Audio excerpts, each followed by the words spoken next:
Welcome back to Sound, where ideas meet curiosity and stories unravel the mind. Today, we're diving into Predictably Irrational, a groundbreaking book by behavioral economist Dan Ariely that challenges one of our deepest assumptions, that human beings are rational creatures.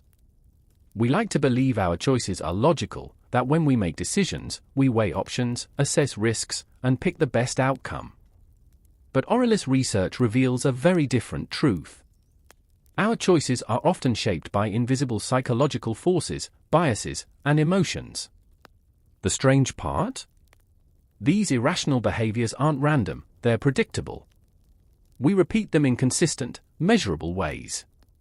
In this summary, we'll uncover how relativity, expectations, social influence, and even simple pricing tricks can hijack our minds.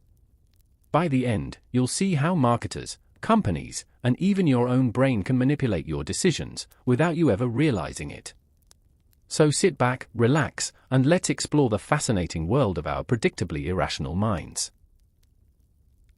Chapter 1: The Truth About Relativity. Ariely begins by explaining a simple but powerful idea: we rarely know what we want until we see it in comparison with something else. This principle, known as relativity, is everywhere, from shopping to dating to career choices.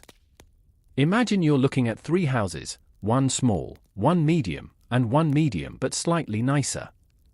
You'll probably choose the slightly nicer medium house, not because it's objectively better, but because it seems better relative to the other medium one. Marketers know this well. That's why companies often add a decoy option to make one product look like a smarter choice. Our brains are built to compare, not to evaluate in isolation. We don't ask, is this good? We ask, is this better? This instinct drives much of our irrational behavior. The moment comparison enters the picture, rationality leaves the room. Chapter 2: The Cost of Zero. What's better than cheap? Free. Ariely discovered that the word free changes our behavior in profound ways. In one experiment, people could choose between a Lindt truffle for 15 cents or a Hershey's Kiss for 1 cent. Most picked the truffle, a better deal overall. But when both prices dropped by 1 cent, making the truffle 14 cents and the Kiss free, nearly everyone chose the Kiss. Even though the difference in price remained the same, the lure of free overwhelmed logic. Ariely calls this the zero price effect. Free removes risk, guilt, and calculation. It feels pure and safe. But it often leads to worse decisions, like downloading useless free apps or standing in line for a free coffee you don't even want. Freed makes us feel smart, while secretly making us predictable and irrational. Chapter 3: The Hidden Power of Expectations. Expectations don't just influence experience, they create it. In one of Ariely's famous studies, participants tasted 2 identical beers. One was described as a special brew with balsamic vinegar, the other as a normal beer. Most people claimed the special one tasted worse, until they tasted it without knowing the description. Suddenly, it tasted just fine. Our minds don't experience reality directly, they interpret it through expectation. Whether it's wine tasting, movie reviews, or brand names, what we believe shapes what we feel. This is why expensive wine tastes better, even when it's the same bottle poured from a cheaper label. We're not just tricked by marketers, we trick ourselves every day, creating expectations that alter our perceptions of pleasure, pain, and even truth itself. Chapter 4: The Problem of the Price Tag. We often assume price reflects value, but Ariely shows that price can create value. In one experiment, participants were given a painkiller. Some were told it cost $2.50, others 10 cents. The result? The expensive pill relieved pain far more effectively, even though both were placebos. This is the placebo effect of price. Higher cost signals higher quality, and our brains respond accordingly. This explains why premium versions of products often sell better, even when identical to cheaper alternatives. We don't just buy products, we buy perceptions.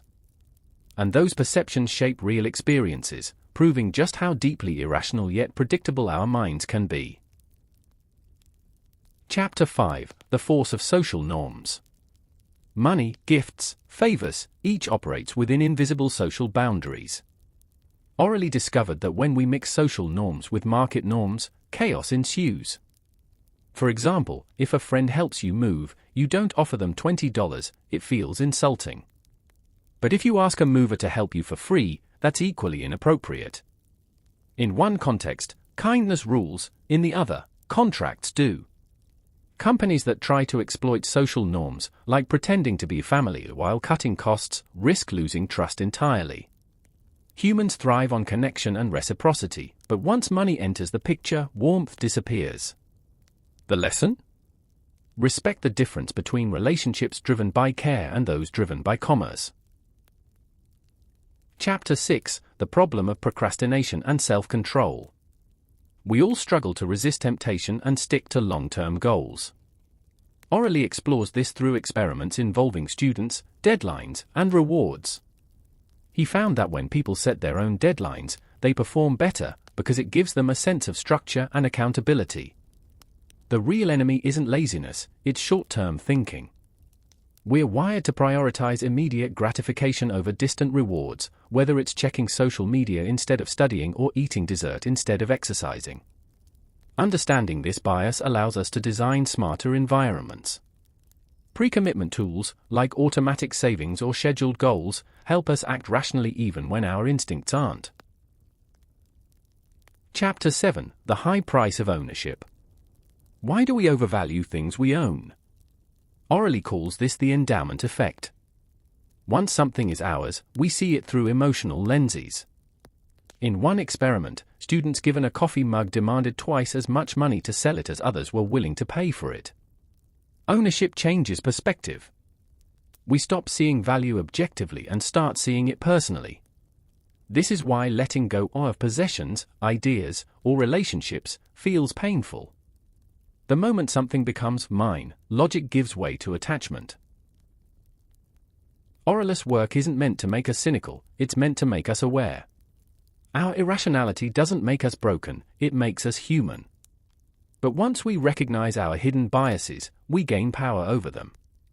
In a world full of manipulation, from advertising to pricing to persuasion, understanding these invisible forces is the first step toward freedom. As Ariely writes, by acknowledging our irrationality, we can start to design a smarter, fairer, and more honest world. If you enjoyed this journey through the hidden forces shaping your choices, don't forget to like, subscribe, and share. Join us again for more explorations into the science of the human mind, right here on Sound.